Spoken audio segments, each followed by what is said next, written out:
webinar is about Gen AI transparency and featuring our amazing research scientist, Eli Sherman, has joined us to get into the nitty-gritty of transparency reports and what kind of metrics the common Gen AI vendors do and don't provide, and what Eli has been able to surface, and just kind of how to think about that paradigm of Gen AI vendor transparency, what falls on enterprises and what is kind of falling on the vendors via like regulation to surface. So I'm in product marketing. I am a storyteller here at Credo AI, and I'm joined by Eli Sherman. Do you want to just talk a little bit about what you do at Credo AI, Eli? Sure thing.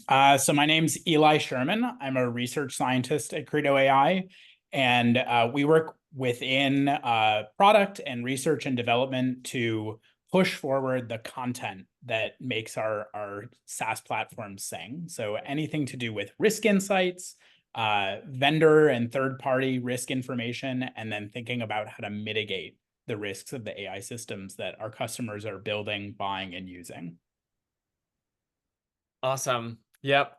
And there are risks to abound. And so I'll talk a little bit about that. Our agenda is kind of the state of Gen AI in the enterprise.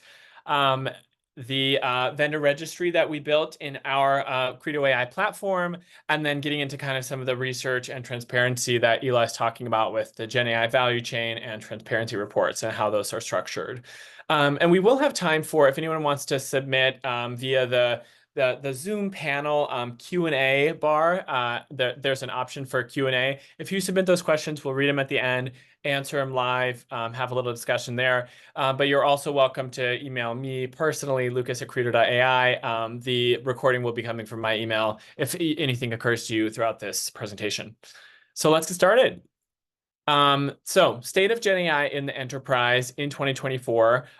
There's excitement, there's fatigue, and as all enterprises or companies of all sizes know, there's kind of a mandate to adopt.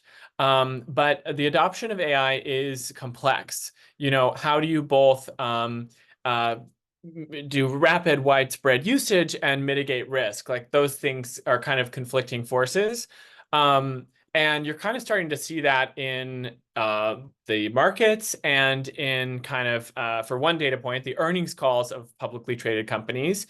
That's where Gen AI risk awareness is rising by 473%. So that number is 281 companies total out of the Fortune 500 who are starting to cite Gen AI as a risk factor in their annual financial reports. That's between like 2022 and 2024. So basically, on the heels of like all of the Gen AI hype and mentioning of adoption of AI and Gen AI in these earnings calls, now there's kind of this, AI hangover where people are like, okay, this is actually pretty risky. We can't quite adopt it as quickly as we indicated. And the way that you can do that is by getting in control of Gen AI risk. And these are just an example of some of those risk categories.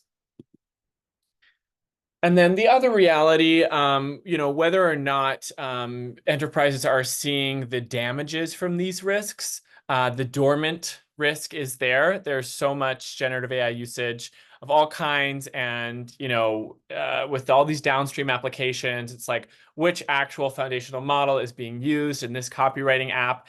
Enterprises don't really know, and more than half of the actual generative AI usage is unapproved. According to this Salesforce study, the numbers are certainly higher by now, but this was a study of 14,000 global workers at the peak of the initial hype of ChatGPT, I would say. And so companies are kind of taking one of two approaches with all of the growing Gen AI pressure to adopt. There's either a do not use mandate, which 50% of the time, as I showed in the last slide, results in usage, results in this ungoverned, risky usage. One of the terms for this could be shadow AI. That can mean several things, but there's a lot of shadow AI usage at companies that they're not aware of, and typically these companies, made famous by certain emails from big banks and big hospitals. AI governance in an email kind of delivered as a do not use mandate of this or that app. that's not going to be followed, especially with the pressure to get your work done quickly and to be using AI. And so for some savvy companies, the other of the two kind of bad options are case-by-case manual governance, which is just super slow. And so when we're talking about Gen AI governance here today, Accredo AI, our platform, is all about streamlining this AI governance process so you can scale generative AI really rapidly but securely. And so I just really wanted to shamelessly plug our Gen AI vendor registry that is live in our product, built, with some of the amazing work that Eli Sherman's going to get into later. But this is so that you can greenlight entire Gen AI vendors and then streamline and automate these intake requirements, so everything's documented and understood, all the risk levels of the complex matrix of use case to industry to to model being used. And then ultimately, this gives you your transparency and oversight when it comes time to provide accountability as to your Gen AI usage across your company. And that's whether from an auditor in the future, or it could just be to higher ups and executives and your board, where you need to show all Gen AI use and the understood risk levels of all the different uses across your company. So exciting new feature of the Creator AI platform. We'll have a link to request a demo later on in the webinar. But with that, I would love to hand it over to Eli to get a little bit into kind of the definitions of transparency. I know I've offered mine as a product marketer of our platform, but I know the word transparency has a storied history in the advent of AI. So Eli, feel free to take it away. Thanks so much, Lucas, and we can go ahead with that next slide. So really, I would love to drill down into the why of transparency. So much of understanding risk and understanding your compliance landscape comes from what's coming upstream. And with Gen AI, this has gotten so much more complex. If you were, in the AI space pre-Gen AI, it was a lot of, we have our data. What are we doing with our data? What models are we training on our data using our code, our employees, and so on. And now so much is enabled by Gen AI because we can buy an off-the-shelf tool that is very powerful and able to do so much more than past Gen AI or past AI or upskilling employees. But the reality is that value chain is really complex. So, OpenAI might have built the model, but you might be using an application that's developed by another company that is building off of OpenAI's model. They might fine tune a model. So they have yet their own model with their own data. And then there are questions about where that model is hosted, where data that is beyond just the model, but is in the application, where that's going. Is it in a data center? Who controls the server? And so you can see that this complex interplay and handing off of information and licenses and rules throughout the value chain, those all have an impact on your organization's decision making about what you're comfortable with, what you're comfortable with your employees doing under a policy or maybe outside of a policy, and then what you're going to do when you've identified a risk that can't be left alone, that you need to take action on. Next slide, please. And so as we talk about transparency, I think it's really key to realize that information is insight, and insight enables responsibility. You can't take action on something that you're not aware of. You can't take action on the unknowns unknowns. And so what we strongly believe is that effective risk management and effective compliance is founded on, right? It's foundational to have that upstream information flow, being able to understand what is the foundation model provider doing, OpenAI in my example, what is that middle application developer doing, where is that data coming from? And this is really important for a whole host of risks that are both new to Gen AI and old hat, but sort of complicated with Gen AI. So cybersecurity is a great example. If my data is going to company A, which then is going to the foundation model provider, I need to trust both of those actors and maybe also a cloud provider. I need to trust potentially 3 different actors with my data, and I need to understand what they're doing with it. Are they training future models on it? Are they securing it in an effective way such that an adversary couldn't get to it? And the same applies to things like performance, right? Every time the model is tweaked, that's going to affect how useful the downstream application is. And ultimately, that's, from a business standpoint, what we care about is that upskilling and getting the benefits. And the same thing with like legal exposure. So if you think about training on data that belong to somebody else, potentially without a license, there's a lot of uncertainty there, a lack of transparency there in the ecosystem right now. And different providers have different postures around this. And so understanding the posture of your provider is very important for being able to deploy and use, and for the companies that are build with these tools effectively and responsibly and compliantly. Next slide, please. And so hopefully, those last 2 slides really laid the foundation for why transparency, there's so much urgency behind it. But just to put a fine point on it. So I talked a lot about risk management. It's common sense that to effectively risk manage, you need to understand the risks that you're facing. You need to understand what's coming from upstream. But it's also now increasingly a part of legal requirements that are arising related to AI. So for instance, the EU AI Act, which was passed last year and sort of formalized and signed into law this year, and then will be going into force over the coming years. This act imposes obligations on companies, even if they're not the foundation model developer. So if I'm McDonald's or Burger King and I'm developing a customer support bot, even if I didn't train the model that powers that bot, I have obligations about what I'm supposed to disclose, how it was trained, what data, things like performance, things like risk to the people that are going to be interacting with it. And I need to understand things about the foundation model in order to comply with this legal requirement, right? I can't disclose information about my model, about my system, without going to the upstream provider. And so I think that's a nice transition. Next slide, please, to what Credo AI is working on and how we're trying to help our customers solve this problem. So much of transparency is just being able to track and understand, in particular for third-party transparency, track and understand what's coming from the upstream. And you can't comply with a law without the context of what's coming upstream.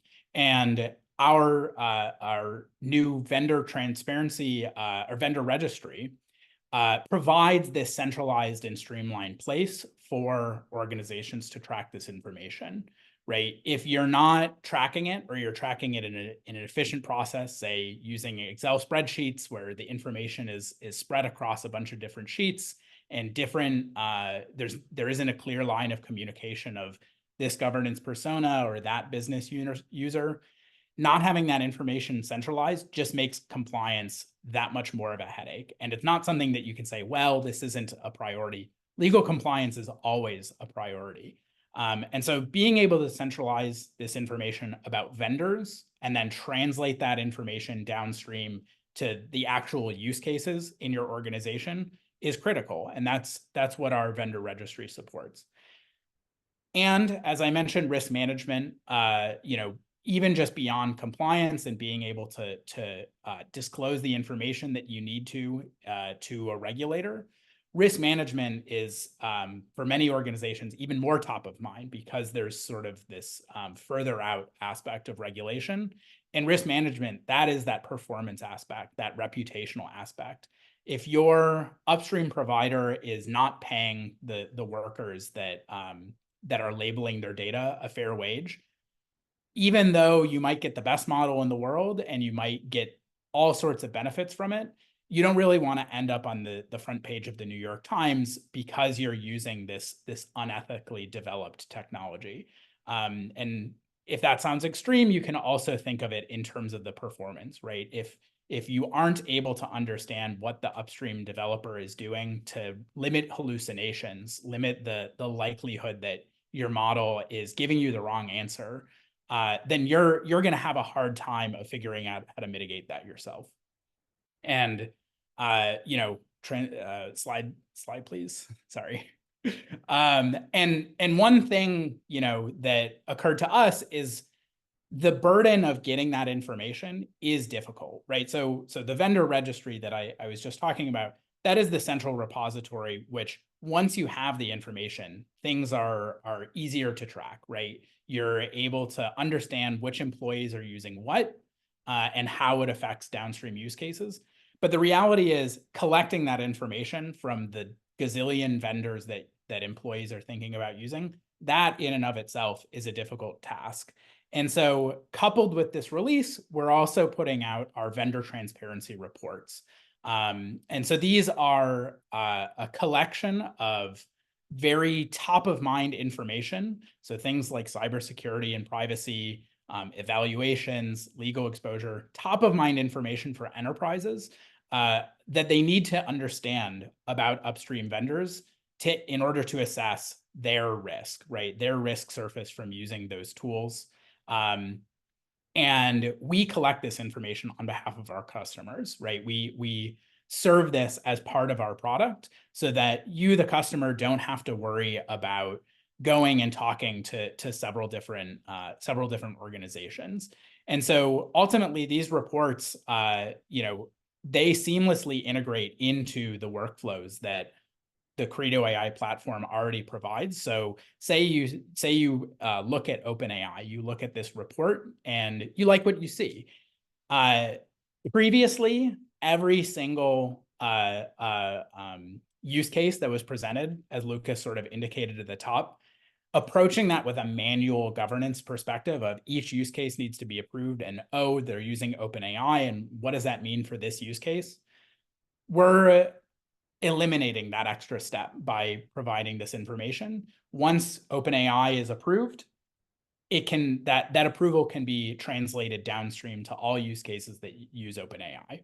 On the other hand, if OpenAI or some other vendor is verboten in your organization, right? You say this is an unacceptable risk, then that can also save time and sanity, where each individual employee that's saying, I want to use this tool, they can then know ahead of time, right? And you can preempt that extra ask and that extra time wasted on some tool that is not fit for your organization.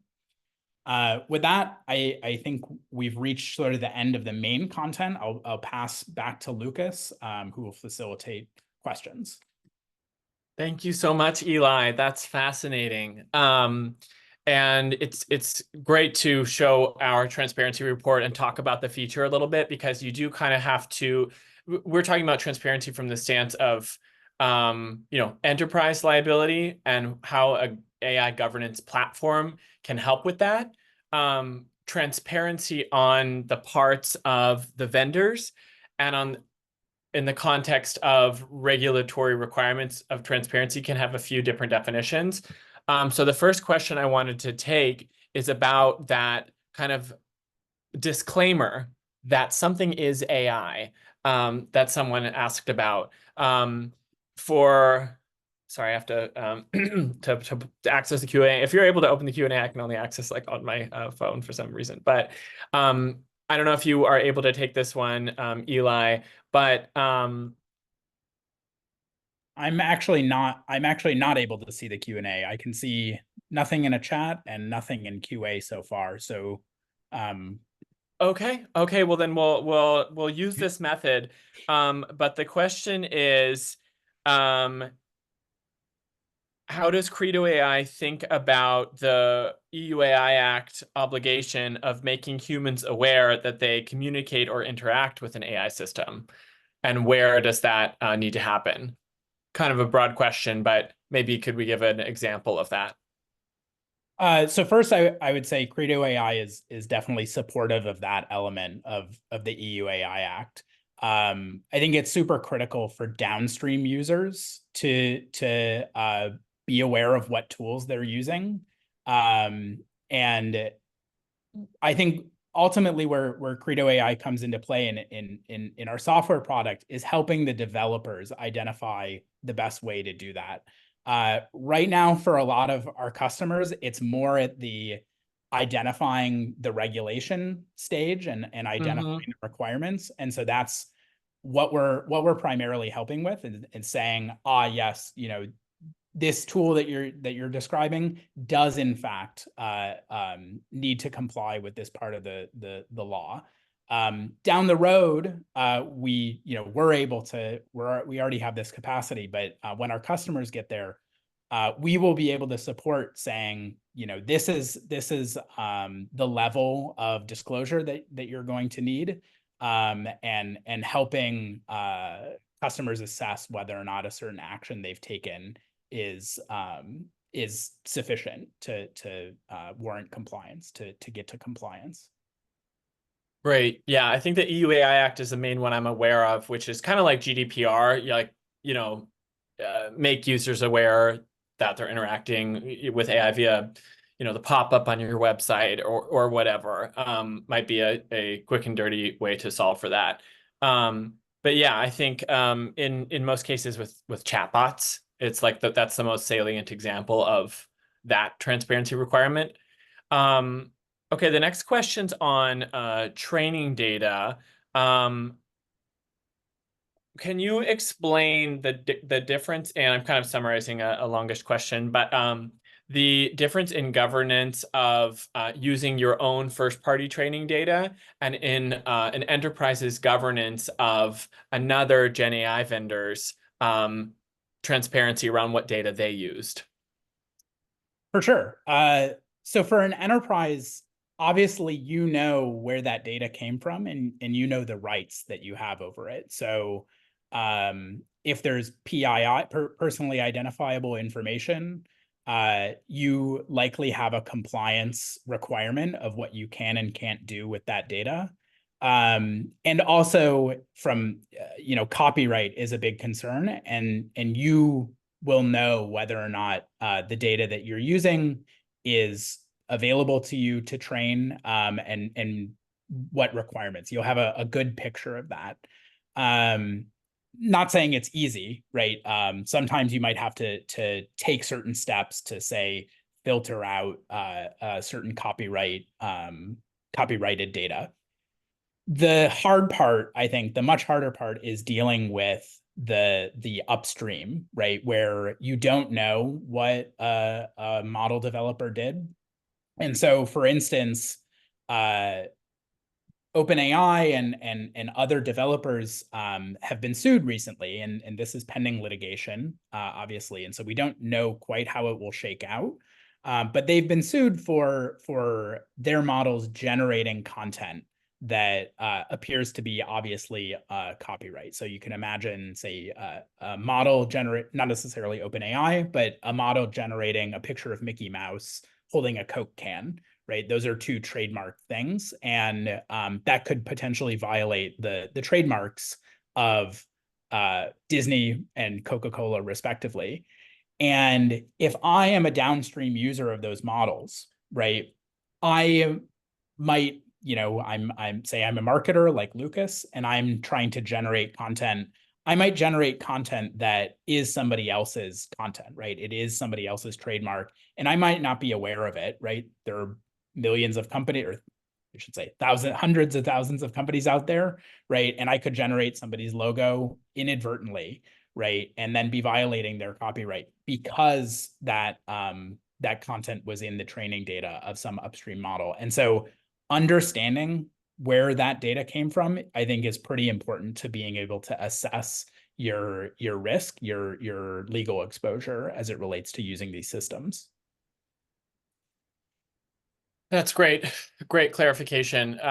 Yeah, and not to, well, to hint at our product roadmap, data set level governance is potentially on the radar, because thinking about governance in that way, in addition to model governance and use case governance, is like a specific call out as a government's requirements, Sure. sorry. For And sure. so And these actually, since you mentioned roadmap, I'll jump in. There was a question I can see, at least part of the QA, oh, about model registries and AI system registries. These are great. both also on our near-term product roadmap. And those would also, dataset wouldn't, but model and application registries would include the out-of-the-box content that I had talked about sort of on my last slide. And those yeah, are on our near-term roadmap. Amazing. Okay, glad you can see that. I'm on my phone, you're on your computer, doing it live. But we did want to tie up at the half hour just for the recording length that we indicated. But I actually had one last question for you, you being a computer scientist. Have you heard of model disgorgement? I have not. Okay, I don't know if we have talked about this, but this incredible term is being thrown around a lot as a solution to like removing, like extracting PII Mhm. out of the model, and to kind of a layperson like me, that seems impossible. It seems expensive. Do you think that if in the worst case scenario of like liability around trademark, do you think deletion of a model is more realistic, or is there a way to sort of extract that offending data? And like, what do you think is going to be the way forward out of those two? So I actually I guess I know this topic under another name, which some people will say model unlearning or machine unlearning. Mm-hmm. Um, I think my take is these are probabilistic systems, and so the nature of probability is it's very hard to push something to zero once it's already in the model, particularly given that we don't understand models very well. So there's work to in mechanistic interpretability to understand how does manipulating inputs lead to certain outputs, and so you could maybe imagine manipulating inputs so that the pathway through the neural network that results in Mickey Mouse never can be activated. Mm-hmm. Um, and we might get there, from a legal standpoint, right? Getting to sort of a low enough threshold that that it's, however the law and the courts shake this out over the next 5 to 10 years.